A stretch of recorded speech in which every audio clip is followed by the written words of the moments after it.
In today's video, I'm going to teach you how to insert shapes in Google Docs. To get started, open the Google Doc where you want the shape to appear. This can be an existing document you're already working on, or a brand new one if you're just testing the feature. Shapes can be useful for diagrams, labels, visual highlights, or simple design elements, so this is a handy tool to know. Once your document is open, go to the top menu and click on Insert. This is where Google Docs keeps extra elements that you can add to your page, including images, tables, charts, and drawings. After that, move your cursor over Drawing and then click on New. This will open the built-in drawing window. It's important to know that in Google Docs, shapes are added through the Drawing tool rather than placed directly into the document like regular text. So if you've ever wondered where the shape option is, this is the path you need to follow. Inside the drawing window, look for the shapes icon in the toolbar and click on it.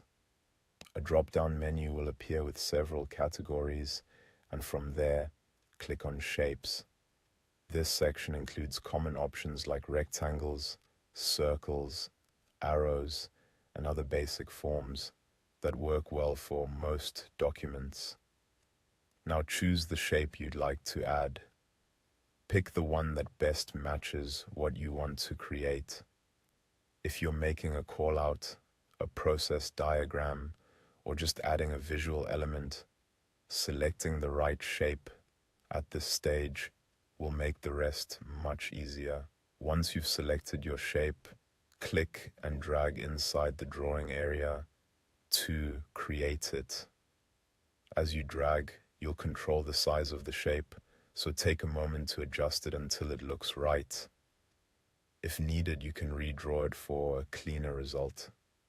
Try to leave enough space around it so it doesn't feel cramped when placed into the document.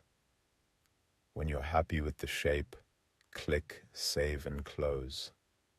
Google Docs will then insert the shape into your document.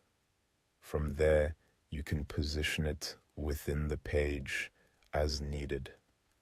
And that's it. That's how to insert shapes in Google Docs. If you plan to use shapes often, this process becomes very quick after a few tries, and it's a great way to make your documents more visual and easier to understand.